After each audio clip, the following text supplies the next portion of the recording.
from my given disaster. Speed away from the holy mind. Pride, that's where I never thought it would matter. If I'm gone by now, all my weakness keeps. With the Galaxy S9 release upon us, its outgoing flagship is now nearing its first birthday, and for some, the high cost of the new model may be a tough financial burden to handle, and therefore, this means the Galaxy S8 and S8 Plus can now be had for less and make perfect sense for those looking to upgrade from their aging Galaxy S6 and Galaxy S7. My name's Mr. West, and in this video we're going to take a look back at what is still one of the best mobile devices money can buy and how it's doing 1 year on. The Galaxy S8 ushered in a new design language for Samsung, and even today it remains one of the best looking devices around. Often imitated but rarely bettered, the gorgeous metal and glass design still has that wow factor. With its bold sloping screen edges and reflective rear glass, this was an instant classic. Taking inspiration from the previous year's Galaxy S6 and Galaxy S7 Edge, Samsung took things one step further by introducing the Infinity display, filling more of the available space up front by pushing the screen into the corners and stretching the aspect ratio to what is now becoming the standard in mobile screen technology. The 2x1/18x9 aspect allowed the device to fit easily into one hand while still offering a generous display size. With its smooth, glossy Gorilla Glass 5, the S8 is sure a slippery customer, and even now I would recommend a good case or skin to help protect the phone's good looks and also add some grip at the same time. At the time of publishing this video, there are literally hundreds to choose from, with ones to suit any budget and pretty much every style you can think of. The 5.8 inch or 6.2 inch displays on the S8 and S8 Plus are absolutely fantastic, and whilst there's still some debate on the usefulness of those curved edges, the quality of the imagery on the beautiful Super AMOLED Plus Quad HD display looks simply marvellous, with punchy colours, inky infinite contrast and great sunlight legibility an added bonus.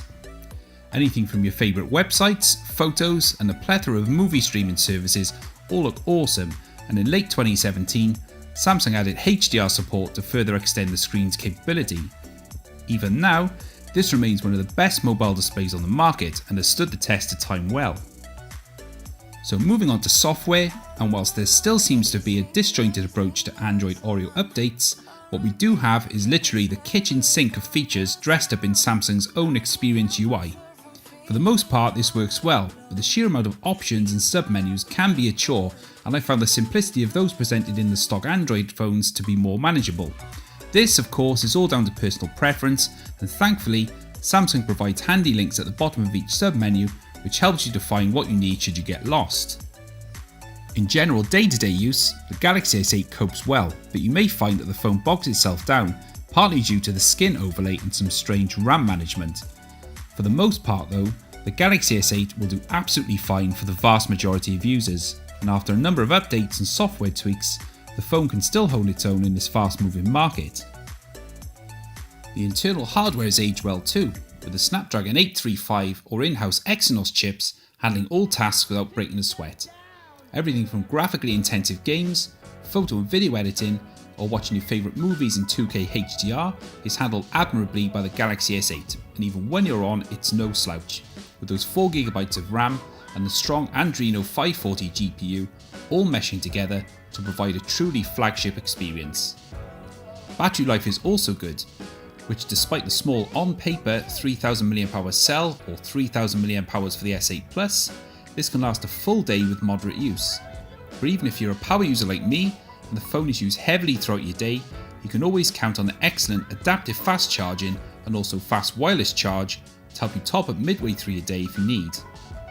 If you do manage to expel the battery, you can grab a quick 30% top up in 30 minutes, whilst a full charge takes a little over 90 minutes. Whilst this isn't OnePlus Dash Charge fast, you should have no issues keeping the S8 powered up throughout your day. And if like me you enjoy your tunes, the Galaxy S8 has you well covered with both Bluetooth 5 on board and also a proper headphone jack. Whilst we're likely to see this traditional element slowly phase out in favour of USB-C style connections in future, what's here is excellent, using a Cirrus Logic digital to analog converter to provide great quality sound. In layman's terms, this means good, clean and detailed audio with good sound across the board. Whilst lacking in outright volume compared to say an iPhone 8 or the OnePlus 5T, the Galaxy S8 is no slouch in the audio department, and I think you'll be very impressed with the sound, whether using the inbox AKG tuned earbuds or your own choice of headphones. So before moving on to the camera capabilities, let's not forget that the Galaxy S8 can also double up as a mini desktop computer using the Samsung Dex Dock accessory.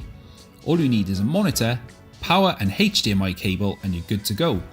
Whilst lacking the flexibility of a full-blown Windows or Mac OS, the overall experience is polished and usable, and favourites such as Microsoft Office, Lightroom and the full Google suite of apps make this a great halfway option for those who want to edit documents or just browse the web without having to rely on a large desktop or laptop. Now finally onto the camera, and whilst his younger sibling the Galaxy S9 gets a nice new variable aperture lens, the Galaxy S8 camera still shines even when you're on, with a 12 megapixel autofocus lens with f1.7 aperture and dual pixel technology. To you and I, this simply translates into great photos, making the Galaxy S8 the perfect point and shoot companion. There's bags of dynamic range and punchy colours, and there's even a pro mode which allows complete control right down to manual focus. And when you need to capture life's moments and moving detail, the Galaxy S8's video capabilities allow you to record up to 4K at 30 frames per second with optical image stabilization to help smooth out the bumps.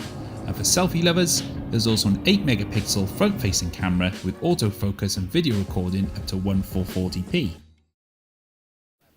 So even after 1 year, the Galaxy S8 is still a compelling and fantastic smartphone, which can now be had at a great price. Factor in the huge amount of proven cases and accessories, and this makes the Galaxy S8 a great purchase if you can't quite stretch to the newer Galaxy S9.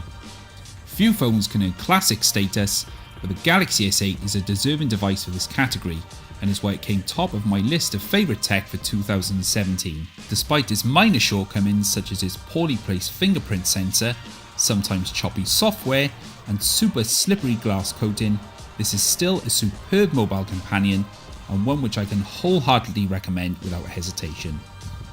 I hope you've enjoyed this look back at the Galaxy S8, and if you enjoyed this, then please be sure to like this video and also subscribe to help out my channel and to ensure you don't miss more great content coming soon.